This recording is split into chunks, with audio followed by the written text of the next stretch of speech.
आत्मा, पवित्र आत्मा के फल जो कार्य उसकी उपस्थिति से पूरे होते हैं। प्रेम, आनंद, प्रसन्नता, शांति, धीरज, शांत स्वभाव, सहनशीलता, दया, कृपा, भलाई, विश्वास योग्यता, नम्रता, विनय, दीनता और आत्मसंयम है। तो आप क्या सोचते हैं मैं आज क्या सिखाने वाली हूं? आत्मसंयम। हमें आत्मसंयम के बारे में लगता है कि हम वो चीज कभी नहीं कर सकेंगे जो हम करना चाहते हैं।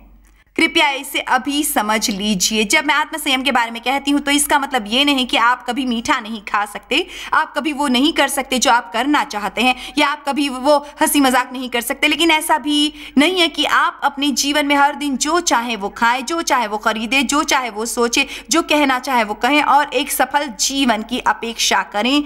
आत्मसंयम संतुलन के बारे में है और 1 पत्रस 5 में बाइबल कहती है, हर समय सचेत रहो, संयमी शांत मन के और जागते रहो, क्योंकि तुम्हारा विरोधी शैतान गरजने वाले सिंह की नाई इस खोज में रहता है कि किसको फाड़ खाए। लेकिन यदि आप एक संतुलित व्यक्ति हैं तो शैतान आपका नाश नहीं कर पाएगा। आमीन। पर हम अनुशासन और आत्मसंयम के बिना संतुलित नहीं रह सकते। 2 कुरिन्थियों 5:14 कहता है, क्योंकि मसीही का प्रेम हमें विवश करता है या बाध्य करता है। इसलिए यीशु ने यूहन्ना 14:15 में कहा, यदि तुम सच में मुझसे प्रेम करते हो तो मेरी आज्ञाओं को मानोगे। अब उन्होंने ये नहीं कहा कि यदि तुम मेरी आज्ञाओं को मानोगे तो मैं तुमसे प्रेम करूंगा। परमेश्वर आपसे पहले से उतना ही प्रेम करते हैं। हम उनका प्रेम अपनी सत्यनिष्ठा से नहीं खरीदते, लेकिन वो कहते हैं यदि तुम मुझसे प्रेम करते हो तो मेरी आज्ञाओं को भी मानोगे। और हम जिस हद तक उनसे प्रेम करते हैं उस हद तक हम उनकी आज्ञाओं को मानेंगे। मैंने कभी आपसे उस बारे में कहा होगा जब मैं सिगरेट पिया करती थी, क्योंकि जब मैं 9 साल की बच्ची थी तब से मैंने सिगरेट पीना शुरू किया था। मैं अपने पड़ोस के सभी किशोरों के साथ मिलती जुलती थी, वे कभी सिगरेट पीते थे, इसलिए मैंने भी शुरू की। और इसे छोड़ना मेरे लिए सच में कठिन था। जब मैं सच्ची और गंभीर मसीह बन गई और परमेश्वर ने मुझे सेवकाई के लिए बुलाया था, परमेश्वर मुझे इस बारे में कहने लगे, क्योंकि ये एक अच्छी गवाही नहीं थी, ये एक अच्छी साक्षी भी नहीं थी। अब मैं सिगरेट पीने वालों पर दोष लगाने की कोशिश नहीं कर रही हूं। सच कहा जाए तो परमेश्वर शायद बुराई करने वालों से सबसे ज्यादा नफरत करते हैं, लेकिन ये अब भी आपके लिए अच्छी बात नहीं है और हमें कुछ चीजों को करने से मना करना चाहिए, क्योंकि लोग हमें अलग नजर से देखते हैं। इसलिए हमें लोगों को नाराज नहीं करना चाहिए। आमीन। खास करके उस स्थिति में जब परमेश्वर मुझे बुला रहे थे, मुझे सच में उसे छोड़ना था और ये मेरे लिए सच में मुश्किल था। और मैं लगभग 1 साल तक इसके साथ संघर्ष करती रही, मैं इसके साथ सच में जूझती रही और मैं अंत में ऐसे मुकाम पर पहुंच गई जहां इसे छोड़ने के बाद भी मैं इसे नहीं छोड़ पाई थी, क्योंकि मैं सिगरेट पीना चाहती थी। बस मैं इसे पीना चाहती थी, मुझे पीना था, पीना चाहती थी। ये मुझे पसंद थी, क्या आप समझे? मैं इसे चाहती थी। जब ये मेरे पास नहीं रहती थी मैं याद करती थी, मुझे परेशानी हुई। ऐसा लगा कि इससे मेरी भूख बढ़ जाएगी। मेरे पास सारे बहाने थे, लेकिन मेरे पास इसे छोड़ने का एक ही कारण था, क्योंकि मैं सिगरेट से भी ज्यादा यीशु से प्रेम करने लगी थी। इसीलिए आपको पता है ये किसी की बुराई करने के लिए नहीं है, आप इसे हजारों विभिन्न क्षेत्रों पर लागू कर सकते हैं। लेकिन मेरा मुद्दा यह है कि चाहे आपने उस चीज को छोड़ने का निर्णय कर भी लिया है जिसे आप जानते हैं कि यह आपके लिए अच्छा नहीं है, तो इसका मतलब ये नहीं कि आप इसे दोबारा नहीं करना चाहेंगे। लेकिन यीशु ने कहा है कि यदि तुम मुझसे प्रेम करते हो, यदि तुम मुझसे प्रेम करते हो तो मेरी आज्ञाओं को भी मानोगे। तो परमेश्वर चाहे आपके किसी भी क्षेत्र में कार्य कर रहे हो, शायद उन चीजों के साथ आंतरिक युद्ध में, तो अपनी परेशानी पर विजय पाने का कठिन प्रयास करने के बजाय आपको यीशु से गहरा प्रेम करना होगा और आपको अपना अगला साल सिर्फ यीशु के प्रेम में और उनकी उपस्थिति में डूबते हुए गुजारना होगा। मैं यकीन से कहती हूँ कि साल के अंत तक आप यीशु के प्रेम में इतने डूब जाएंगे कि आप कहेंगे, तुम्हें पता है मैं ऐसा कुछ नहीं करूंगा जिससे वे नाराज हों। आज पत्नियों के लिए एक छोटा सा उपहार है, इफिसियों 5। कुछ ही मिनटों में आपके पति खुश हो जाएंगे, मैं इसे कहना चाहती हूं, क्योंकि ये मेरे लिए बहुत कठिन था यीशु के साथ प्रेम करने की अपनी छोटी सी यात्रा में मैंने इफिसियो 5:22 पाया। हे पत्नियों, अपने पति के ऐसे अधीन रहो, आज्ञाकारी बनो और सामंजस्य स्थापित करो, जैसे ये प्रभु की सेवा। खुद को अपने पति के अधीन करो, जैसे ये प्रभु की सेवा। चलो भी चलिए भी यीशु।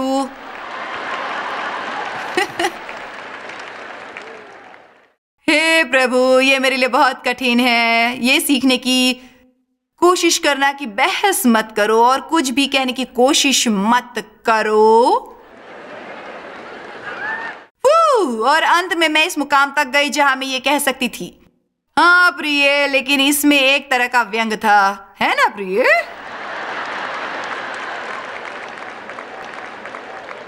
और आपको पता है, अंत में परमेश्वर ने मुझसे कहा, उन्होंने कहा कि तुम्हें पता है, वास्तविक अधीनता एक अभिनय नहीं है, ये दिल का एक स्वभाव है।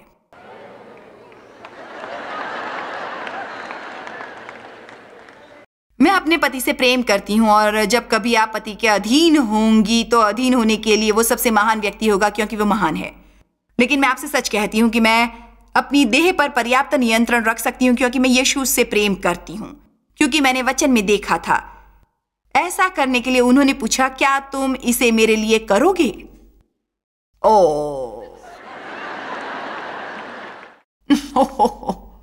क्या ये अच्छा नहीं है? यही तो वो कह रहे हैं कि इसे प्रभु की सेवा में करो, जैसे कि वो पूछ रहे हो, जॉयस, क्या तुम ये करोगी? आमीन। और कुछ चीजें उन सब के लिए जो मुझे टीवी पर देख रहे हैं कि परमेश्वर आपके बारे में कार्य कर रहे हैं, और मैं चाहूंगी कि आज आप सुन ले वो जो कह रहे हैं कि आप तुम ये मेरे लिए करोगे।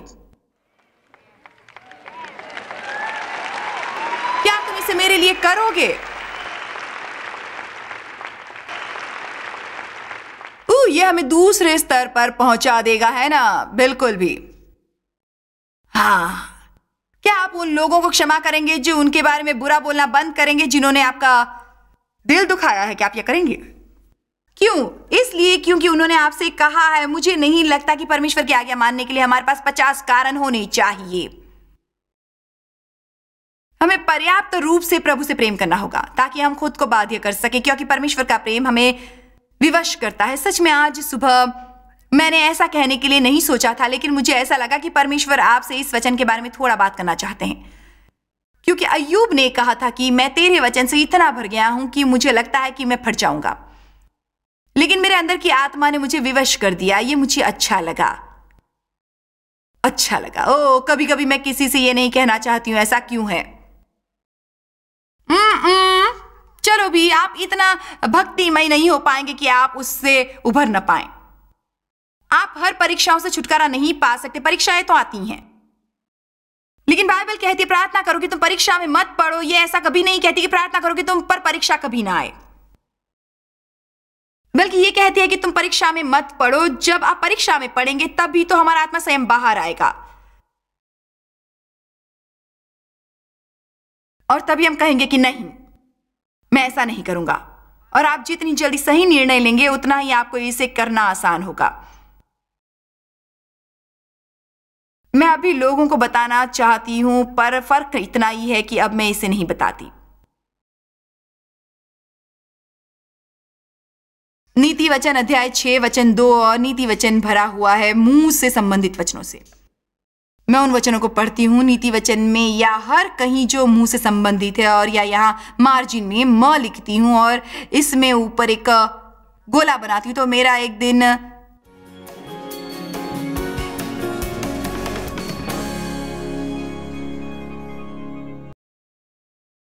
मुंह से संबंधित होता है, क्योंकि इस महीने आपके लिए मौका है। आप में से कुछ लोग ज्यादा बातों नहीं होते हैं, और यदि आप बात भी ना करें तो आप इसे एक बहाने से कहते हैं।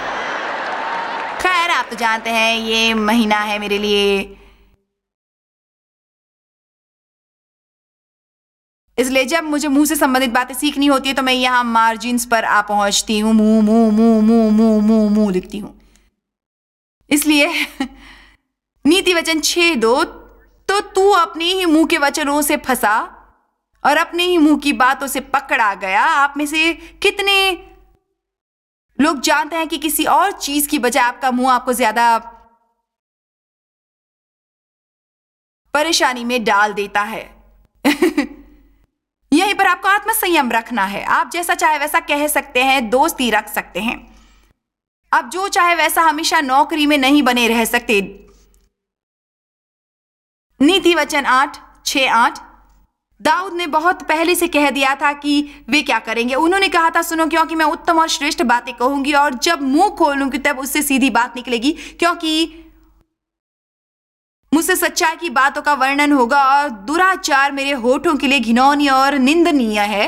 मेरे मुंह से वही बातें निकलेंगी जो धर्म की, सीधी और परमेश्वर की दृष्टि में सही होती हैं। उनमें से कोई भी बात टेढ़ी या उलट फेर नहीं होती। मैं इन बातों की घोषणा करती हूं हर दिन ये कहते हुए, ओ प्रभु, मैं प्रार्थना करती हूँ कि मेरे मुंह के शब्दों और मेरे मन के सोचे गए विचार आपकी दृष्टि में स्वीकार योग्य हो। परमेश्वर, मेरे मुंह की निगरानी कीजिए। मेरी जीभ आपके विरुद्ध पाप न करें। मेरे मुंह से निकले शब्दों में जीवन और मृत्यु का सामर्थ्य हो। मुझे उनके साथ सहमत होना पड़ेगा, क्योंकि मैं उन्हें खाऊंगी। बाइबल यही कहती है। तुम अपने खुद के शब्दों को खाते हो। वचन 13 कहता है, उलट फेर की बातों से परमेश्वर घृणा करते हैं। नीति वचन 10:19, जहां बहुत बातें होती हैं वहां अपराध भी होता है, परंतु जो अपने मुंह को बंद रखता है वो बुद्धि से काम करता है। दूसरे शब्दों में, इसे बंद रखिए। नीति वचन 18:20-21, समय बचाने के लिए मैं इन सब चीजों को टाल रही हूं। मनुष्य का पेट मुंह की बातों के फल से भरता है और बोलने से जो कुछ प्राप्त होता है उससे वे तृप्त होता है, चाहे यह अच्छा हो या बुरा। जीभ के वश में मृत्यु और जीवन दोनों होते हैं और जो उसे काम में लाना चाहता है वह उसका फल मृत्यु और जीवन के लिए भोगेगा। आज मैं आपके मुंह और आपके मन के अलावा किसी और क्षेत्र के बारे में सोच भी नहीं सकती जो कि आपके लिए नियंत्रण से महत्वपूर्ण है। मन, मुंह और भावनाएं, ये 3 सबसे महत्वपूर्ण क्षेत्र हो सकते हैं। मन, मुंह और भावनाएं। मैं आपके मुंह से संबंधित 4 बातों को बताना चाहूंगी। पहली बात, आप अपने और अपने भविष्य के बारे में जो बोलते हैं वे सबसे महत्वपूर्ण हो सकता है।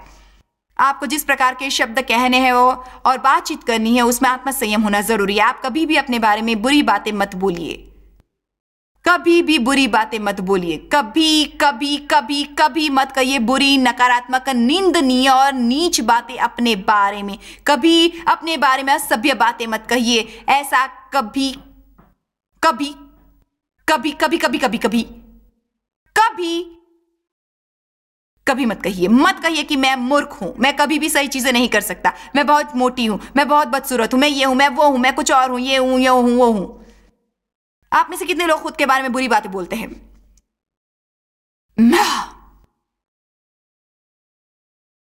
मैं जानती हूं ऐसा हो सकता है। आप अपनी घोषणाओं से ज्यादा ऊपर कभी नहीं उठ सकते। आप उन चीजों को नहीं बुलाते जो पहले से ही मौजूद हों। बाइबल कहती है तुम उन चीजों को बुलाते हो जो हैं ही नहीं जैसे कि वे थीं। दूसरे शब्दों में आपको अपने शब्दों को परमेश्वर के वचन के अनुसार कहना होगा, क्योंकि परमेश्वर की व्यवस्था में, उनकी व्यवस्था में, परमेश्वर के जगत में चीजें जिस तरह से काम करती हैं वे हैं पहले इस पर विश्वास करना और फिर इसे देखना। आप विश्वास कीजिए और जब आप इस पर विश्वास करेंगे और इसे कहेंगे तब वे शब्द आत्मिक जगत में जाकर उन सभी चीजों को वास्तविकता में बदल देंगे जहां पर आप इसका आनंद उठा सकेंगे। मैं मसीह में परमेश्वर की सत्यनिष्ठा हूं। इसे महसूस करने के पहले मैंने इसे शायद लाखों बार कहा होगा। जब मैं बहुत जरूरतमंद और दुखी थी तब से मैंने कहना शुरू कर दिया था कि मेरी सारी जरूरतें पूरी हो गई।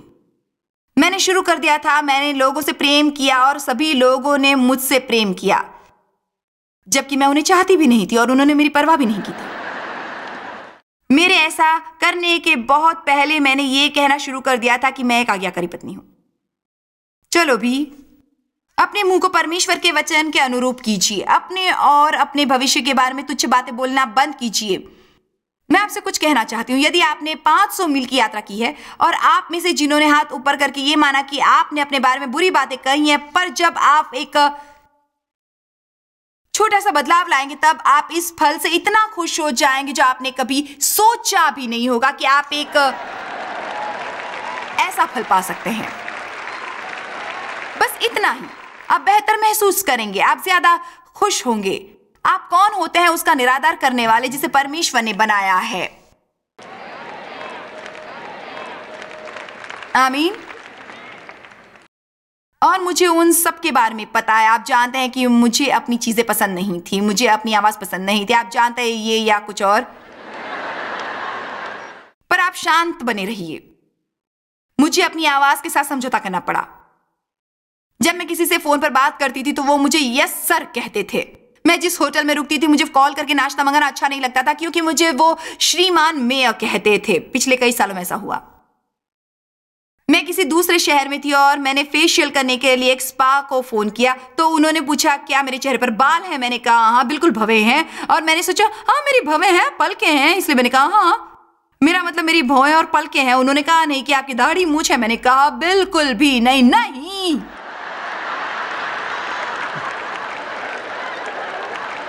नहीं, मैं एक महिला हूं।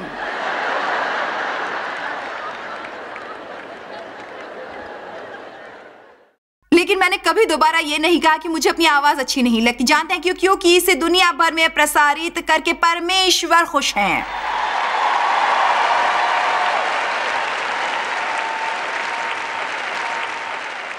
आप में ऐसी क्या बात है जो आपको अच्छी नहीं लगती? इससे बाहर आइए और इस पर विजय पाइए। यदि आप इसके बारे में कुछ कर सकते हैं तो कीजिए। और दूसरों से खुद की तुलना करके अपने बारे में बुरी और तुच्छ बातें मत बोलिए, बल्कि ऐसा कहिए मैं परमेश्वर की संतान हूं। उन्होंने मुझे अपने हाथों से मेरी मां के गर्भ में बनाया है। मैं विचित्र नहीं हूं, मैं अनोखी हूं। मेरे जैसा कोई दूसरा नहीं है और मुझे यही मूल्यवान लगता है। जिस तरह से मैं चीजों को करती हूं वैसा कोई नहीं कर सकता। पूरी तरह से एक अलग स्तर पर, और वो भी खुद से।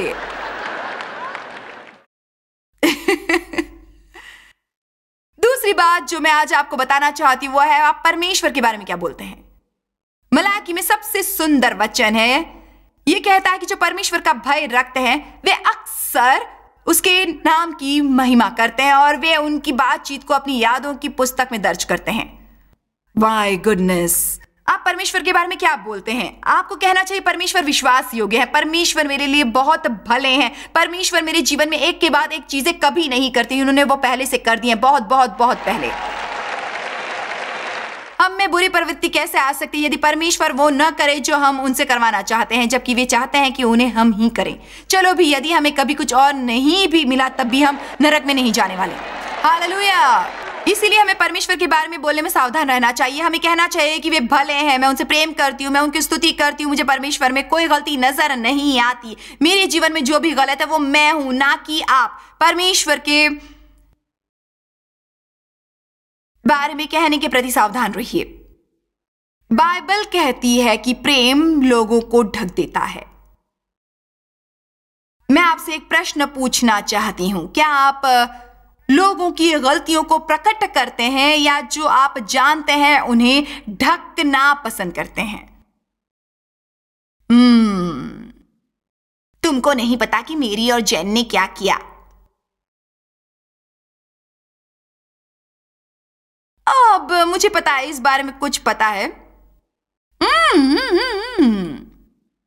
और मैं तुम्हें बताने ही वाली थी।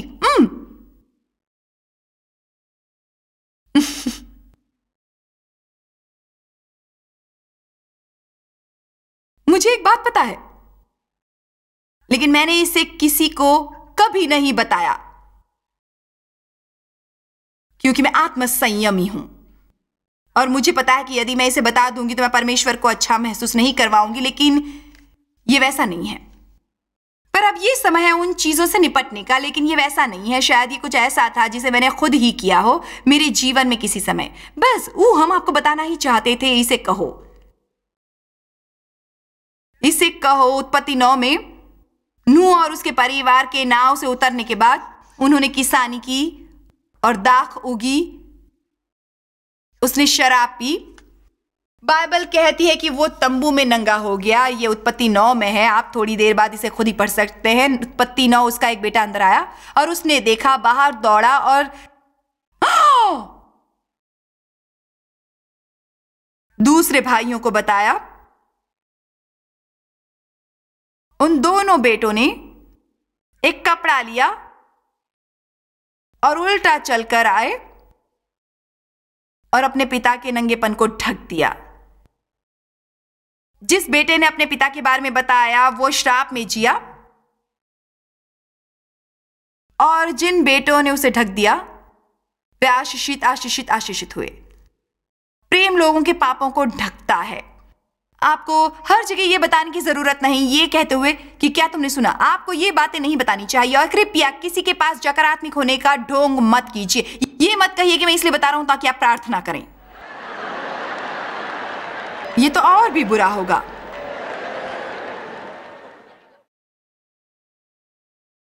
सावधान रहिए लोगों के बारे में बात करने से, और सावधान रहिए अपनी परीक्षाओं के दौरान बातें करने में। ये काफी जरूरी बात है। ये चौथी बात है, परीक्षा के और कष्ट के दौरान बोलते समय सावधान रहिए। मैंने एक दिन यशाया 53 में से आपके लिए पढ़ा था। वो सताया गया, वो तड़पाया गया, तो भी वो सहता रहा और अपना मुंह न खोला। जिस प्रकार भेड़ वध होने के समय वो भीड़ी ऊन कतरने के समय चुपचाप शांत रहती है, वैसे ही उसने भी अपना मुंह न खोला। ये बहुत ही महत्वपूर्ण है। जब हम परीक्षा और तनाव में पड़ते हैं तब हमें बेवकूफी की बातें नहीं करनी चाहिए। मेरा कुछ भी अच्छा नहीं हो रहा, जो हुआ बस उसके साथ हुआ। और कभी कभी हम ये भी कहना चाहते हैं, मुझे ये नहीं मिला प्रभु, आप तो जानते हैं कि मैं चर्च जाती हूँ और मैं दान देती हूँ, दशमांश देती हूँ। ये परमेश्वर को अच्छा नहीं लगता। हमें ये कहना चाहिए, परमेश्वर आप सब जानते हैं लेकिन मैं नहीं जानती कि क्या हो रहा है, लेकिन मैं वो करती रहूंगी क्योंकि मैं कुछ पाने के लिए ये नहीं कर रही हूं, मैं आपके लिए कर रही हूं। आमीन। मैं आपको प्रोत्साहित करना चाहूंगी कि आप अपना मन बना लें और इसे बनाए रखें। कई लोग अपनी योजनाओं को पूरा नहीं कर पाते क्योंकि उनमें कोई आत्मसंयम नहीं होता। आप में से कितनों के पास कोठरी है जिसे बरसों से साफ नहीं किया गया है? और गैरेज के बारे में क्या? और तहखाना, अपनी कार। कितने लोगों को अपने धन को सुव्यवस्थित करना है? आप बस चेक्स लिखते रहते हैं और ये भी नहीं जानते कि क्या चल रहा है। आपको यह करना होगा। आत्मसंयम ऐसे काम करता है। आप एक योजना बनाइए, अपने मन को उस दिशा में तय कीजिए और इसे बनाए रखिए। कुलुस्सियों 3, अपना मन बनाओ और इसे बनाए रखो उस पर जो प्रभु आपसे करवाना चाहते हैं। तो आप ये कहिए कि मुझे अपनी कोठरी की साफ सफाई करनी है, और हो सकता है आप जानती हो कि शायद उस कोठरी में जाकर 12 घंटे तक साफ सफाई करना संभव नहीं है, और हो सकता है आप कहें कि ठीक है, मैं इस काम के लिए 10 दिन तक 2 घंटे निकालूंगी, 8 से 10 फिर ये साफ हो जाएगा। अब मैं आपको यहां खड़े होकर निश्चित तौर पर कह सकती हूं, क्योंकि शैतान प्रगति नहीं करता, इसलिए वे आपका ध्यान भंग करने के लिए 2-3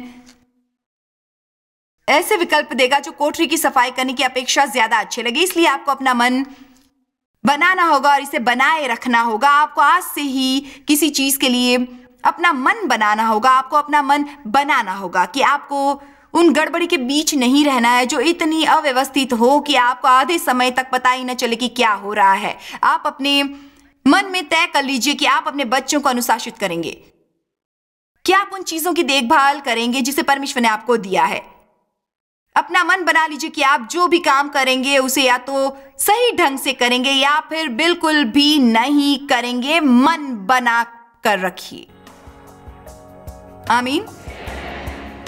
अपना मन बनाइए और इसे बनाए रखिए। पर हमें अवश्य उन शब्दों पर नियंत्रण रखना है जो हमारे मुंह से बाहर निकलते हैं। इसके अलावा हमारे जीवन में और भी कई बातें हैं। हो सकता है आत्मसंयम अध्ययन के लिए सबसे ज्यादा महत्वपूर्ण विषय न हो, लेकिन यह सबसे महत्वपूर्ण विषयों में से एक है। इसके कारण आपके जीवन में सभी चीजें संतुलित रहती हैं और बाइबल हमें कहती है कि यह हमारे खुद की भलाई के लिए है।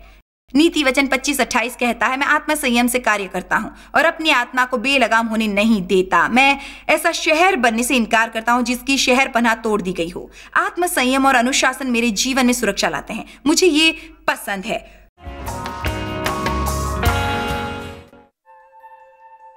जॉय स्मायर मिनिस्ट्रीज में आप हमारे लिए कितने अहम हैं, इसका आपको अंदाजा नहीं। हम आपके आभारी हैं और हम धन्यवाद करते हैं अपने सब मित्रों और सहयोगियों का कि उन्होंने इस विश्वव्यापी सेवकाई को संभव बनाया। मिलकर हम भूखों को खिला रहे हैं, गरीबों को पहना रहे हैं और कई देशों में सुसमाचार पहुंचा रहे हैं। कृपया हमसे संपर्क करें या विजिट करें jmmindia.org पर। आज ही अपनी प्रार्थना के अनुरोध बताने के लिए, हमारे साधनों के बारे में और जानकारी और जॉयस की सभाओं का शेड्यूल जानने के लिए और हमारे सहयोगी बन जाएं दुनिया भर में मसीह का प्रेम बांटने के लिए।